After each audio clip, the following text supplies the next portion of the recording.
The average cost of healthcare insurance premiums are going up yet again under President Obama's signature healthcare plan. Sharp increases to health insurance costs are disrupting the budgets of millions of Americans, now forced to pay even more in 2017 under Obamacare. The government now confirms a mid-level plan is set to rise an average of up to 25%. Even more bad news for the Affordable Care Act. About 1 in 5 patients will have to buy their plan from a single insurance company since so many companies have stopped participating in the A.C.A. Rural states are hit the hardest, where many residents live farther away from a big city. The White House claims a big reason prices are jumping now is that they were a bargain to begin with. Officials insist those who shop around will be able to find cheaper premiums if they are willing to switch plans, but that can often come with headaches of switching doctors or leaving your network of medical professionals. Now it appears the law is imploding at the expense of the American family. Donald Trump highlighted the troubling issue on the presidential campaign trail in Doral. This election is going to be about Obamacare. It's going to be about jobs. It's going to be about a lot of things, but Obamacare is just blowing up, and even the White House, our president, announced 25 or 26%. That number is so wrong. That is such a phony number. You're talking about 60, 70, 80% in increases, not 25%. And I think what he wanted to do, because it was blowing up all over the country, the numbers came out in Texas where it's 60% increases, and other places, other states. One state's going to be 92%, I understand. So I think they wanted to put out, pretty sad when you put out a 25 or 26% increase, and that's supposed to be to keep it down. Obamacare has to be repealed and replaced, and it has to be replaced with something much less expensive for the people, and otherwise this country is in even bigger trouble than anybody thought. Joining us now to talk about the rising cost of health insurance under the Affordable Care Act is Dr. Kevin Campbell. Welcome back, Dr. Kevin. Hey, thanks so much for having me today. Now, if elected, how would Donald Trump undo Obamacare and then implement his own plan? You know, it's interesting. Mr. Trump has provided some detail, but not a lot. You know, his big thing is he wants to repeal Obamacare, but he really hasn't told us exactly how he wants to replace it. One of the things that he has said is that he wants to allow insurance companies to compete for our business across state lines, which in theory will, certainly lower price. And I think also he wants to really start restricting the prices that pharmaceutical companies can charge for drugs by allowing competition from Canada and other reputable countries that make drugs. And by allowing that full competition in the marketplace, the insurance costs would go down, right? That is the theory, and I think it will work because, for instance, in North Carolina, if you're on the Obamacare exchanges, you really have almost just one choice, Blue Cross Blue Shield of North Carolina, because Aetna and Humana and everyone else pulled out. So if you allow competition amongst other states, then everybody has choice, and that can only lead to lower costs and probably higher quality of care because you have competition for your business. Now, this rate hike has given Trump and Republicans plenty of political fodder, but when you first introduce something like Obamacare, it takes time to work out the kinks.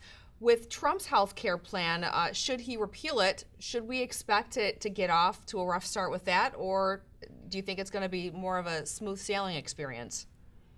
Since we don't have all of the details of the plan right now, I think that no matter what we do is going to be a little bumpy, but it's got to be better than what we have now. Because what you have now is millions of Americans that are on this role of newly insured, but they're effectively uninsured. They can't afford their premiums. They have little or no access or choice because there's only one choice in many, many marketplaces. And, their deductibles are high in many cases, so they can't use their health care. So I think anything is better than what we're, have in existence right now. Yeah, I mean, the average premium increase nationally is about 25%, but places like Oklahoma could see as much as 96%, just depending on your age and your income and type of plan that you pick. But would it be cheaper for some people to pay that penalty rather than pay that, huge price? And I think a lot of the young folks, the millennials, let's say, have figured that out because it is cheaper. If you're young and in your late 20s and healthy and have no real medical needs, paying these ridiculously priced insurance premiums does not make sense, especially when there's no pre-existing condition. So if you're 29 and you get sick in your early 30s, you could join then and just pay the penalty up until that point. That's one of the reasons this is an unsustainable system, is because we don't have the young and healthies, as they're called, to fund the folks that are older and sicker and require much more healthcare dollar. And that's what we keep hearing about. People who already have coverage through the exchanges can save money, supposedly, by switching to a different plan with a different level of coverage that they previously selected. But they would have to also switch doctors in some cases. Is it fair to ask people that? I mean, I kind of think of my doctor as sort of like, my hairdresser. They're just really hard to come by. You build a good rapport with them. And is it fair to ask somebody to leave their doctor? I absolutely argue no. I think that a relationship with a physician is almost like marriage, like you said, because over time you get to know that person from the physician standpoint as well as from the healthcare consumer standpoint. You develop trust and a relationship, and I understand what's important to you as my patient, and you understand how I function as a physician. And to start over every year just because of narrowing choices and the government-based insurance is not fair to the patient or the physician, because I think ultimately it diminishes quality of care. Yeah, they're very hard to come by. What do you think is a better option, to gut this plan, this healthcare all completely like Trump wants to do, or do you think it would be possible to make it successful and make those revisions as Hillary Clinton has said? What I understand about Secretary Clinton's plan is that, she wants to lower the age at which you can buy into Medicare. She's pushing more for a single payer, which is what the Democrats have wanted all along. They just haven't really admitted it yet.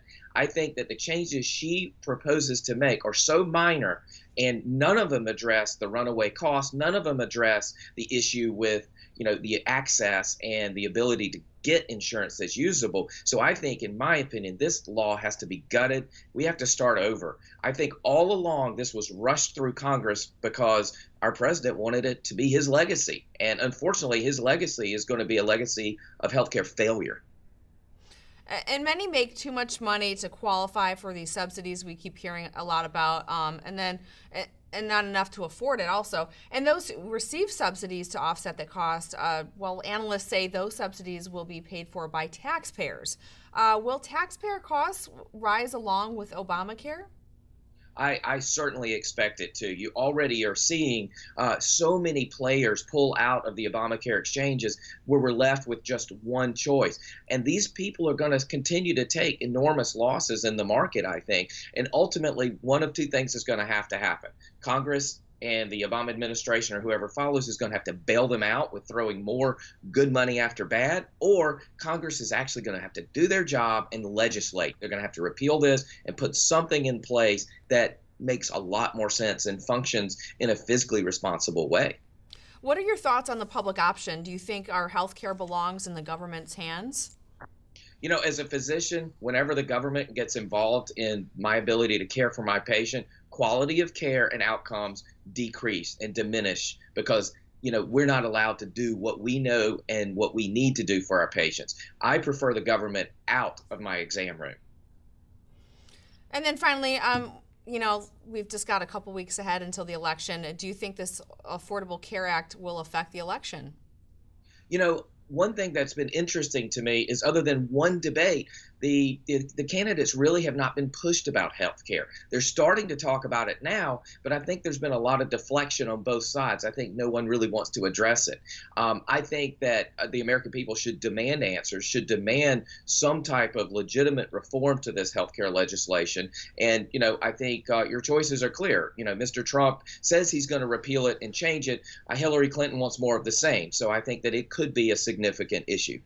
And it has become a significant issue along the campaign trail, just not so much, as you said, on the debate stage. It's also very much a key issue with voters with less than 2 weeks to go before the election. Dr. Kevin Campbell, thank you so much for joining us. Thanks so much for having me. You guys have a great evening.